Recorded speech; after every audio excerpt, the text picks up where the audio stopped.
Luke 5, 1 through 11, and Isaiah 6, 1 through 8. I'm going to start by reading the Isaiah passage, if you would like to follow along. Isaiah 6, starting in verse 1. In the year that King Uzziah died, I saw the Lord seated on a throne, high and exalted, and the train of his robe filled the temple. Above him were seraphs, each with 6 wings. With 2 wings they covered their faces, with 2 they covered their feet, and with 2 they were flying. And they were calling to one another, Holy, holy, holy is the Lord Almighty. The whole earth is full of his glory. At the sound of their voices, the doorpost and threshold shook, and the temple was filled with smoke. Woe to me, I cried. I am ruined, for I am a man of unclean lips, and I live among a people of unclean lips. And my eyes have seen the King, the Lord Almighty. Then one of the seraphs flew to me with a live coal in his hand, which he had taken with thongs from the altar. With it he touched my mouth and said, See, this has touched your lips. Your guilt is taken away, and your sin atoned for. Then I heard the voice of the Lord saying, Whom shall I send? And who will go for us? And I said, Here I am, send me. And then reading Luke 5, verses 1 through 11.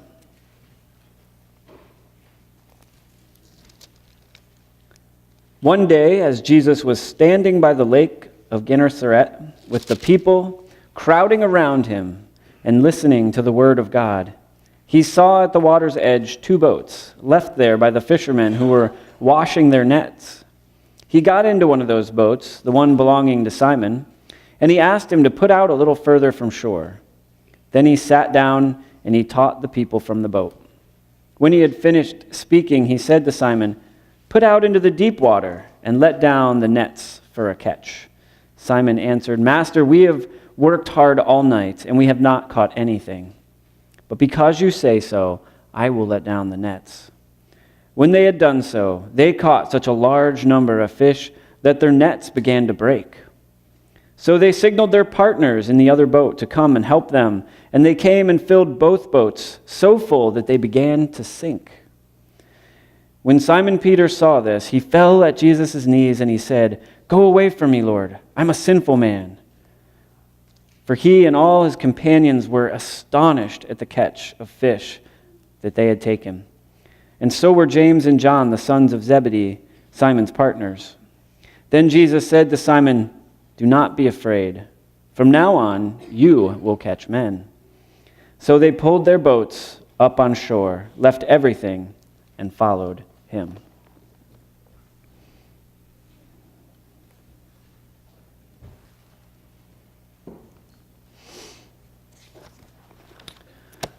There's a lot going on in this gospel account this morning. Jesus has apparently become very popular in spite of what we heard last week, where he presented this challenging message in his hometown and was met with a very negative response. Now he has so many that want to hear, he has to climb in to Simon's boat in order to teach the multitudes from the shore. And this is an interesting side note, but you can go to the Sea of Galilee and you can see this place where this would have been. It's kind of crescent-shaped, and they say it's really interesting. I've only read about it, haven't had the opportunity to try it, but you can actually just push out into the water, and all around this space, you can talk in just a regular tone, and everyone can hear you because of the shape of the rocks and stuff there. So it's neat to see this place that you can actually go and visit and kind of take part in the way that Jesus would have stood there and taught these people. So Jesus teaches for a while from the boat, and then when he's done, he asks Simon Peter to go back out to sea and to let down these nets that Simon had just got done cleaning. Talk about really bad timing. They had just spent the whole night fishing where they caught nothing, a total failure. And then they spent all this time washing out the nets, getting everything cleaned and prepped for the next time that they would go out. And now they're tired, they're probably hungry, they're ready to go home and rest. And Jesus says, okay, let's take your boat back out and put the nets back into the water. Peter tells Jesus some of what he's thinking. We have worked hard all night and we caught nothing. However, Master, because you say so, I will let down the nets. I would have loved to hear what Jesus had just taught. What did Jesus just teach that they heard that could inspire them after catching nothing and after having everything cleaned and prepped and ready to be willing to go back out to sea and put that down? I would love to hear that message. So they go out a ways, they let down the nets, and suddenly the nets are full of fish. And they're not just full of fish, but it's like the fish are continuing to swim into their nets to the point where the nets are beginning to burst as they try to haul them in. The catch is more than they can handle, so Peter calls to his partners, the Zebedee brothers, come. They come out, they help him haul it in. Together, both boats become full, and they're to the point of sinking. Peter gets back on land. It's interesting, his response. Almost as though he forgets the miracle that just took place, or maybe he's inspired by the miracle that just took place. He goes straight to Jesus, falls on his knees, and says, "Go away from me, Lord. I'm a sinful man." Jesus, right away, recognizing the motivation behind Peter's confession, says, "Don't be afraid. Fear not.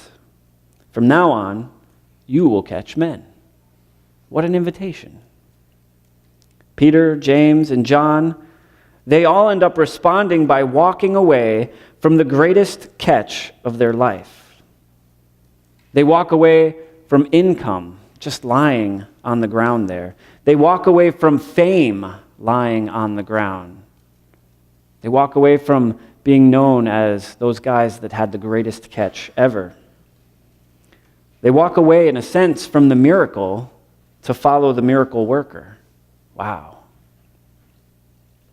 If we look at Isaiah's call, it's a little bit different, but it has a lot of similarities. His call comes in the form of a vision. He's ushered into the presence of the Lord, and with the heavenly host proclaiming loudly, "Holy, holy, holy is the Lord Almighty. The whole earth is filled with his glory."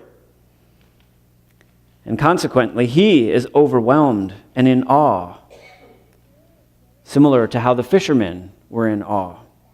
His response is also similar to Peter's. "Woe to me, I am ruined, for I am unclean." God responds to him with an act of atonement, and he asks a question, "Whom shall I send?" Isaiah answers with the bold response of, "Here I am, send me." This is much similar as the fishermen who walked away from Jesus. I want to explore these calls a little bit this morning, see what they can reveal for us about our own call, and perhaps some questions that we can ask along the way. There's a lot that goes on in this gospel. It begins as a teaching event, turns into a miracle event, and then turns into a call event. And this word call in the New Testament is interesting because it's the same word for vocation. However, here the meaning is not what we would typically think of vocation being, like our personal jobs that we choose. However, it refers to discipleship instead of employment. It refers to a way of walking through life, following Jesus, with Jesus being the center. I think the first question that I asked this week as I was beginning to look at this is, why did Jesus choose these guys? If you think about it, Jesus is kind of assembling a team. He's assembling a team that are going to be these apostles that after he's gone, they carry on his work. So if you're assembling a team, who do you look for when you're putting that together? I think the first thought I had was, if you've ever seen a movie that has to do with a heist. I'm thinking like Ocean's 10, 11, whatever numbers they are. When they're thinking about doing this job, they begin looking for people that have particular skill sets. They start looking for the best of the best. But that isn't what we seem to see here. And you can think about a similar metaphor of sports. If you're putting together a sports team, you think like NBA, at that level, there's tryouts and different things like that, and they take the best of the best. If we were to frame this into a basketball metaphor, this would be like 3 guys showing up for the tryouts, and then they fail to make any layups. They can't hit a single free throw, and missed everything from behind the arc. And then, miraculously, they're chosen first-round draft pick. How does that happen? These guys can't catch any fish. How are they going to catch people? I think by asking this question, we can look a little bit at perhaps what Jesus was looking for. Jesus isn't looking for resumes. He's not concerned with accomplishments or with education level, political prestige, or any other accolade that anyone might have. I think if we look through this account, there's 2 things perhaps that we can draw out that kind of name what Jesus seems to be looking for: trust and willingness. We see that whatever they had just heard in Jesus' teaching message was enough for them to trust and be willing to try something. And it wasn't a simple trust, as if Jesus had said, hey, the next time you guys go fishing, here's a little tip, try this spot. That would have been simple. Then it's on their terms. Whenever they get around to it, we could trust you and try that spot. However, Jesus asks something really big. It was at a point where it seemed like his request must have seemed just simply unreasonable. Right now, when they're tired, disappointing after having gotten nothing, this is their livelihood, and they caught nothing. They've got to be struggling with disappointment at the failure. And now that they've cleaned everything up, they're ready to go home. Right now, let's push back out to sea. Will you trust me and be willing to try that? That was asking a lot. Jesus is more interested in their trust and their willingness than any accomplishment they may have had in their life. And then because they are willing to trust and to listen, something miraculous happens. There's another piece that I've thought about a lot this week connecting to this. I think it's really connected to our ideas and understandings of failure and overcoming failure. Failure is something that I think we all struggle with in different regards. And I think we are so often tempted to let failure or even the thoughts about failure dictate our choices. And then we can hear some thoughts of this in what Peter was struggling with. When he said, we've worked hard all night and we haven't caught anything. You can kind of hear his mind turning, that we've put in so much effort and we got nothing. And now, this is not an opportune time to even try this again. So the idea of failing again has to be there, because now they're tired and they're going to be more fatigued at their work. It's daytime. Fish were much harder to catch in the daytime because the nets, they were made of linen. So they're visible to the fish, and the fish don't want to swim into something that they can visibly see. So this is why they fished at night. So the timing is all wrong. In their minds, they have to be saying, okay, Master, because you asked, we'll do this, but it's not going to work. So they're dealing with thoughts of past failure and thinking about how this is most likely not going to work, and yet, because you have asked, we will try. So there's this trust and this willingness, and it overcomes for them the temptation to give in to failure. I think we face this temptation of dealing with failure pretty regularly, and it can be things that are related to our relationship with Christ, and it's also just regular things in life, that we struggle with. I forgot I was going to ask my son if I could share his story, and I forgot to ask. So I will share the story anyway and then ask his forgiveness later, perhaps. I wanted to offer an illustration of failing and then eventually overcoming. So my youngest son, Eli, learned to ride bike fairly young, and he was doing really well at that. And then we got to a place where we were on a trip, and we rent some bikes to go for a longer bike ride. And he was doing really well, but then he crashed. He wiped out pretty hard.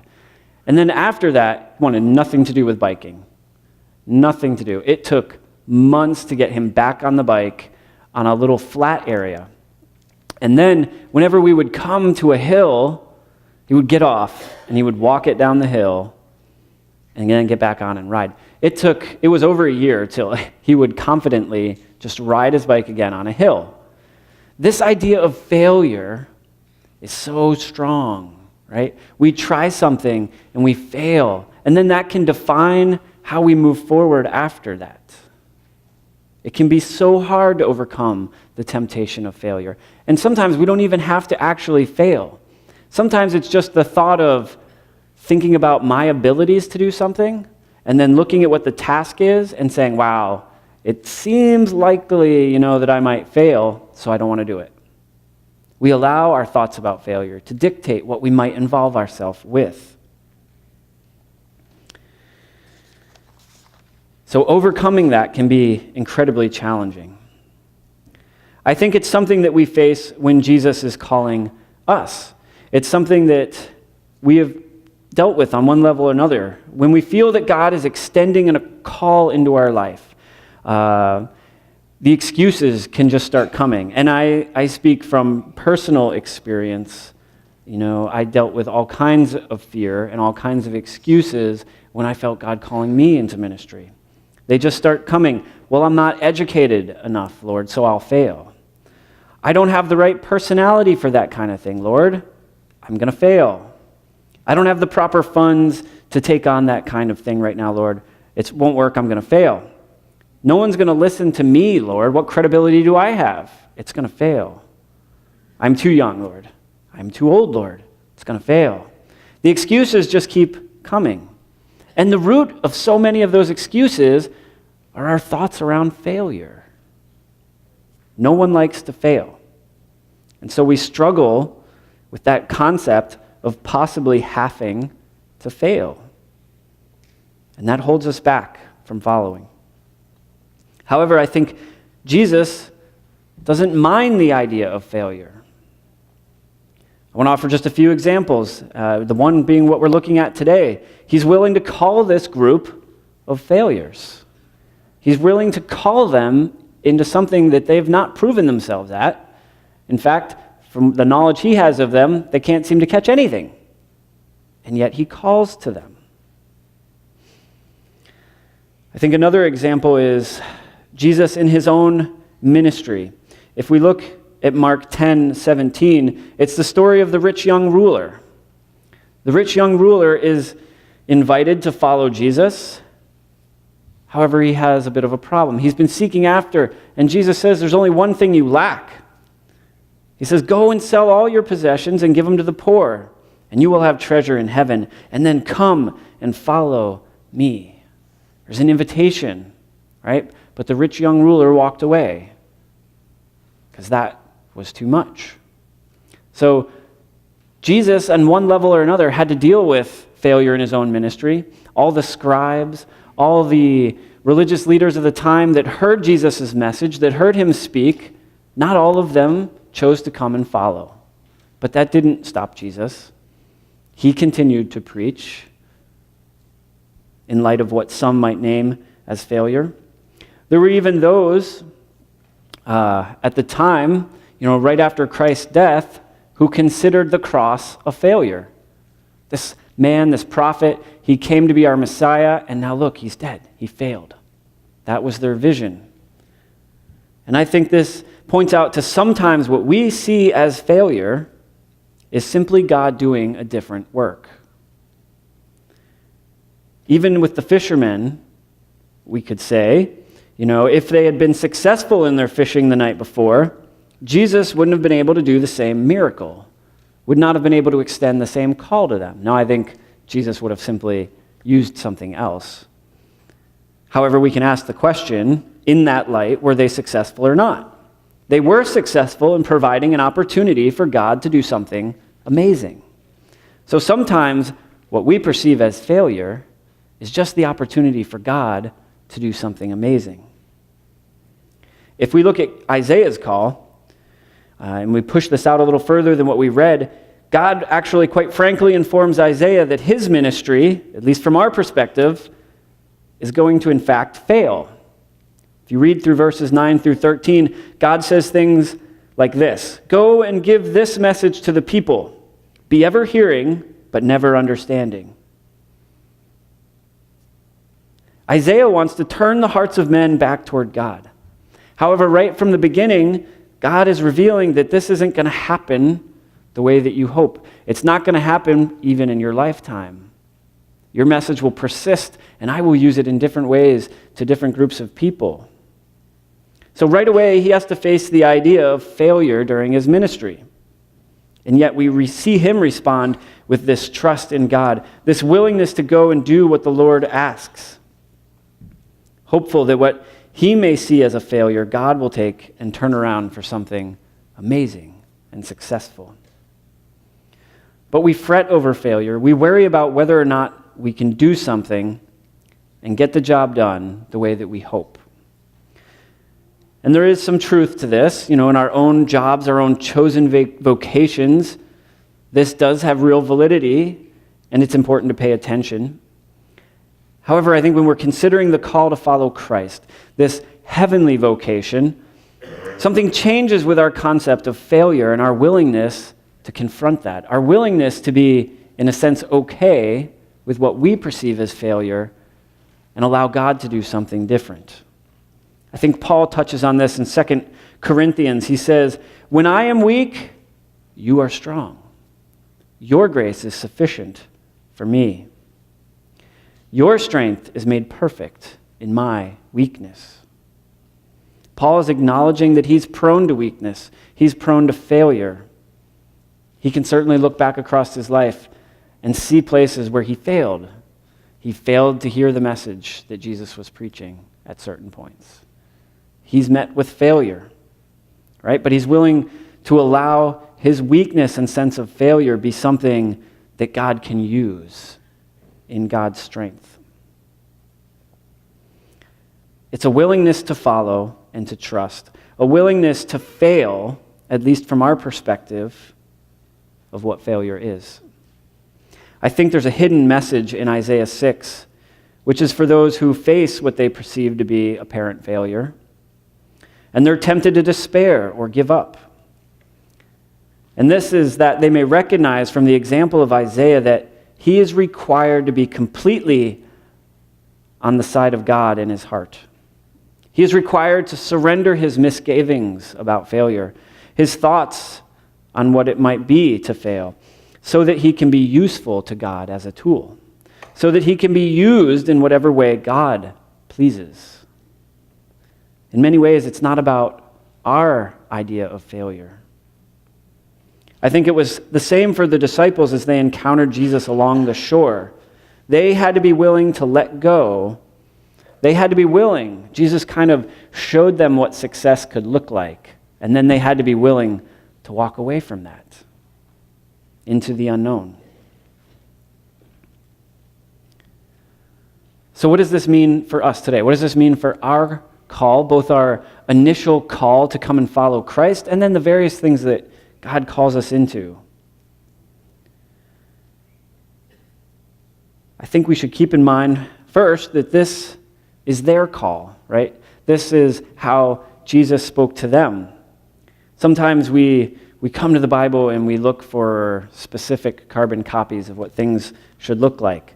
But I think this is their call, and the way that God will continue to call people is an endless infinity of possibilities. We want to be open and be willing to trust, but not dictate like, okay, God, you need to call me this way. They certainly would not have known that morning that they were going to fail in fishing and then get this amazing catch and then have this guy call them into that way of life. I think it's often going to be something that's surprising. So we're all invited into this initial call to follow Christ, this life of discipleship. And we accept this, and then we're also invited and called into lots of other things that the Bible points out. Like we're called into eternal life in 1 Timothy 6:12. We're called into fellowship with Christ in 1 Corinthians 1:9. We're called out of darkness and into light in 1 Peter 2:9. And we're called into right relationship with God in Romans 8:10. This is just some of the many ways that God begins to call us. I think we'll also be called in specific ways to serve God along the way. We're not, however, called into a specific career. As an example, we could look at Paul. Paul was a tent maker, it tells us in Acts 18:3. But nowhere is Paul called to be a tent maker. Tent making has helped Paul earn necessary income for life, which is important, but it wasn't what he was called to do. Paul was called to be an apostle, a follower of Jesus, called to live his life with Jesus at the center. His calling was to spread the good news to the Gentiles. God's got some form of call, some form of discipleship in mind for everybody. And therefore, I think everyone can expect to be called in a particular way, where God uses you as God's own creation in God's purpose for the world.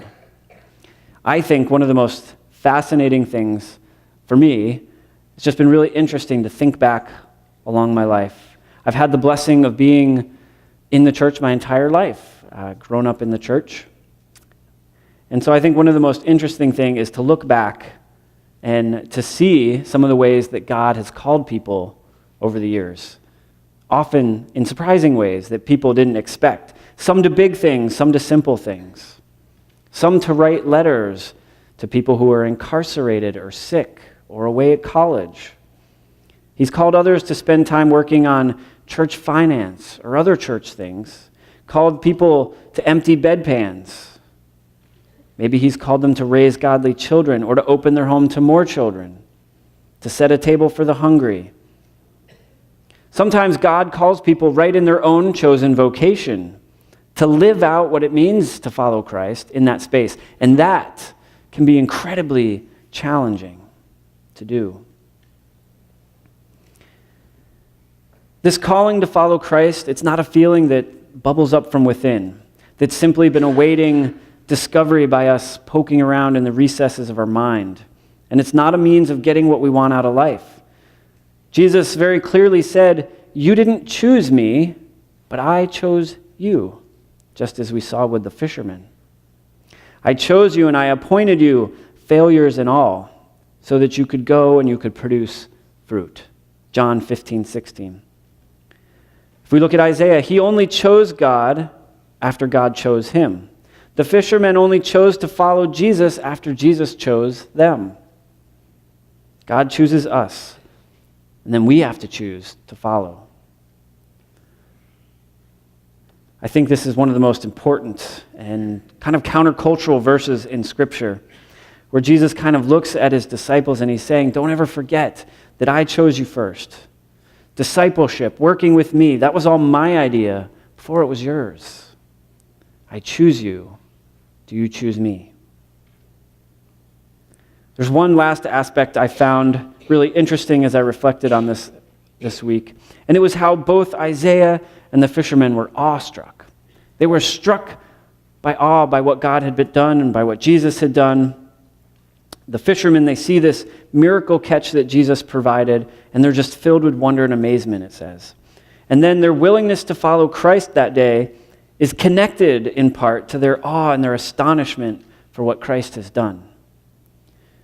And it's in the light of that awe and that wonder toward God where they're confronted with that idea of failure, they're confronted with their own mistakes and shortcomings. This is why Isaiah is moved to say, "Woe is me." And Peter says, "Go away from me, I'm a sinner."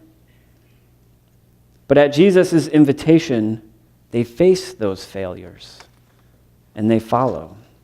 There's no suggestion in either of these places that Peter or Isaiah were particularly bad or unworthy people. I think they were just like you and I. In fact, they were perhaps quite good people. This points to that moment of awe. In this moment of awe, they recognize the vast difference between themselves and the holiness of Jesus. So my question is, do we get awestruck anymore? As church people, when was the last time that we just sat in awe of God?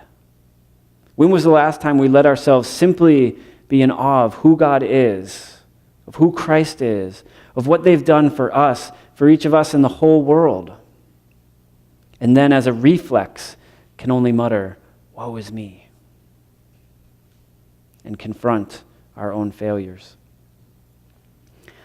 And I can perhaps hear some say, well, when was the last time God produced a miracle of fish right in front of my eyes? Or when was the last time he gave me a vision of his holiness so that I could be in awe? And I would just respond in a question to that question. Has God stopped doing miracles? Or have we stopped looking for miracles? I think the miracle of salvation for me could be quite enough.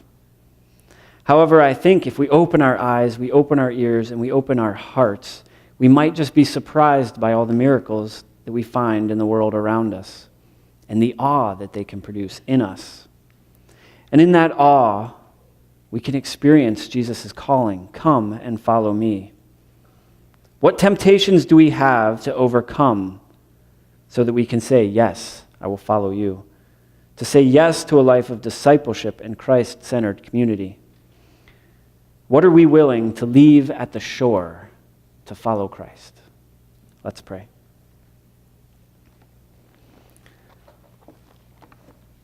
Lord, we're thankful for your message, thankful for the words that you give us to help us think about you, to help us think about life and how we encounter you. Lord, I do want to be in awe of who you are, in awe of what you have done, and in awe of what you are continuing to do.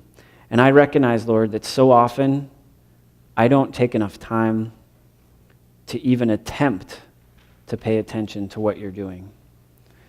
Lord, I pray that you will quiet my heart, and you will quiet our hearts today so that we can see you more clearly, so that we can take time to simply be in awe of who you are and what you've done, that we can allow that to motivate us to forget the perspective of failure and to boldly move forward in following you, whether that looks like failure or not, knowing and trusting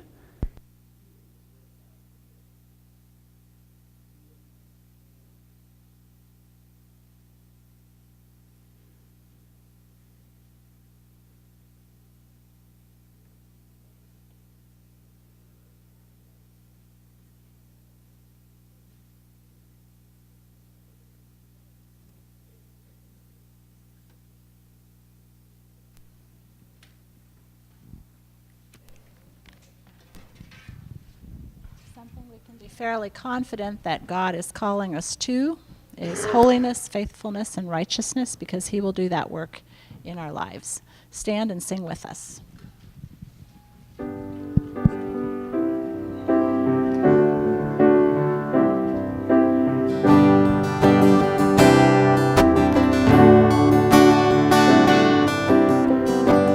Holiness, holiness is what I long for.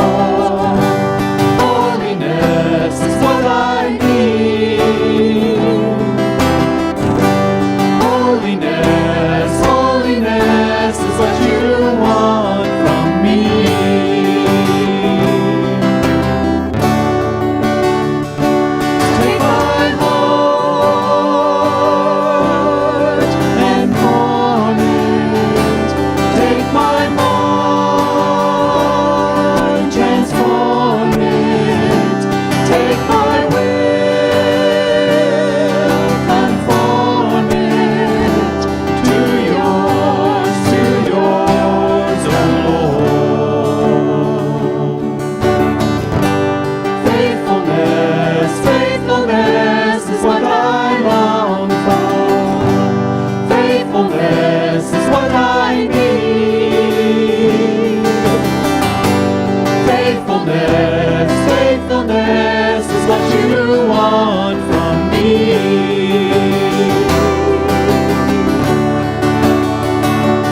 Righteousness is what you want from me.